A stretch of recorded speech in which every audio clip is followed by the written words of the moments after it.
What's up, everybody? Welcome to Under the Arch Sports. I'm Eric, and today we are going to talk about the Cardinals and free agency. Before we begin, make sure you subscribe to our YouTube channel and find us on Facebook and on Instagram. Right, so any discussion about the St. Louis Cardinals and the free agent market begins and ends with Yadier Molina. Right now, there are said to be 5 teams interested in signing Yadi. The Cardinals, the Yankees, Mets, Padres, and Angels. Here's the kicker. It's commonly thought throughout baseball that nobody is going to seriously consider a 2-year deal for Yadi except the Cardinals. So the Cardinals have that going for them, and I mean, it makes sense. He's 38 years old. A 2-year deal would put him at 40 years old. And nobody in baseball is normally going to be willing to sign a catcher to a contract that takes him to age 40. Except in the case of the Cardinals with Yadi.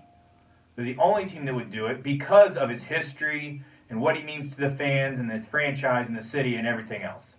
It's the only reason. And that's kind of holding everything up for the Cardinals.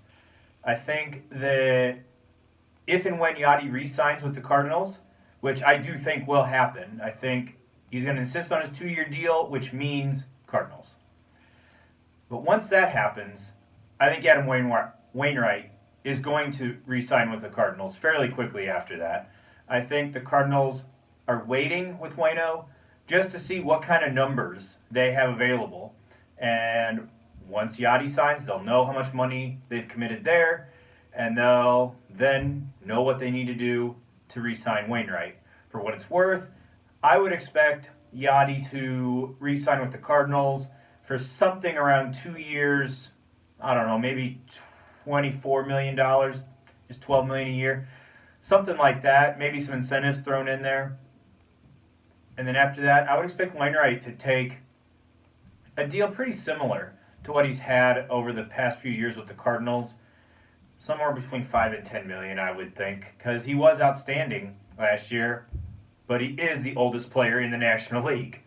So there's a little bit of a balancing act there. Now, second base.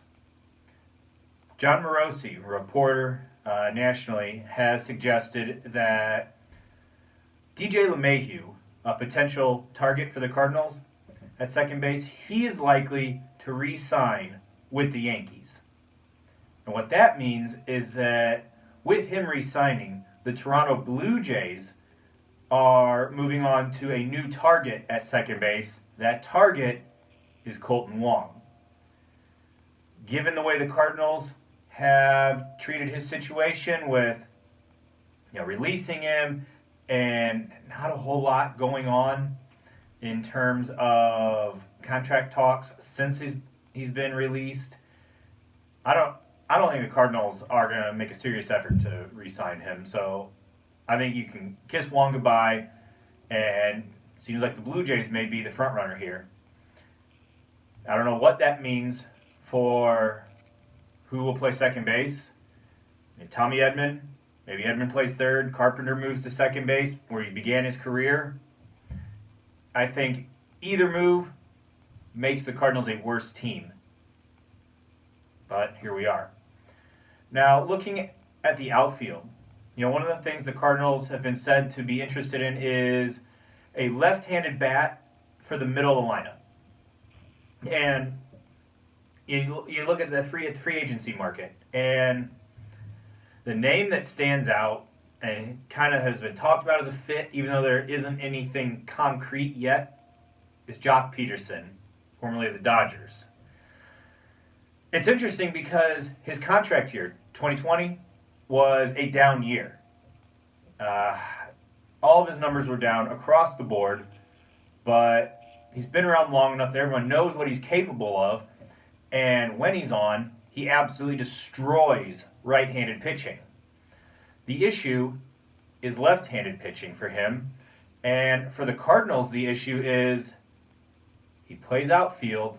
Well, the Cardinals already have Dexter Fowler Harrison Bader, the Gold Glove winner Tyler O'Neill, and blue chip prospect Dylan Carlson, who showed signs in his second stint in the big leagues in 2020. And that is before you even consider all of the prospects that the Cardinals have waiting in the wings. Lane Thomas, Austin Dean, Justin Williams. Is there room for him? You could probably get Jock Peterson for $10 million a year, something like that. But is it worth it? You know, maybe you look ahead to the DH becoming a permanent fixture in the National League, and he is your DH, rotating out with Bader as an example. I don't know. Maybe you look at going that direction. Anyway, no matter how you look at this, you have to remember that the Cardinals front office has said all along their number one priority, shedding payroll. It sucks to hear for Cardinals fans, but that's the reality of it. And, you know, you hate to talk about it, but it just is, it's part of everything in our lives but COVID. With COVID, there's no guarantee that in 2021 there's going to be fans in the stands or that it'll be full. Now, with multiple vaccines being possibly rolled out soon, maybe by springtime they are able to have 15,000, 20,000 people in the stadium. Maybe they can have a full house. I don't know. Maybe all of baseball is waiting as long as possible to get as much information about these vaccines that are said to be rolling out soon. And if it's encouraging, maybe everything will return to normal. I don't know. Either way, everyone in baseball, in particular the Cardinals, are being very conservative with their approach to this free agency market because they don't know how much money they have to play with. It's a really unique situation.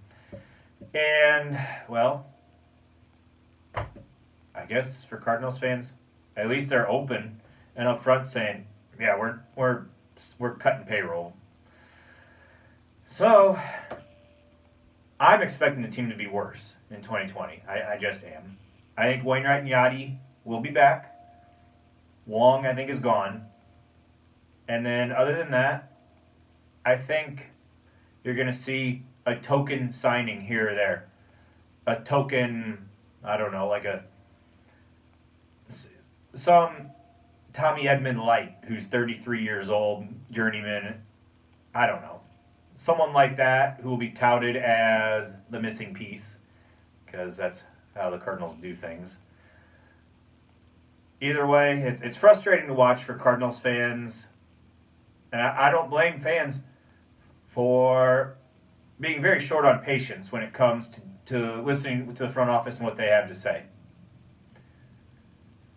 Anyway, that is all I've got. We will see what happens with this free agency market. What do you think the Cardinals should do? Leave some comments below. Thanks for watching. We'll see you next time.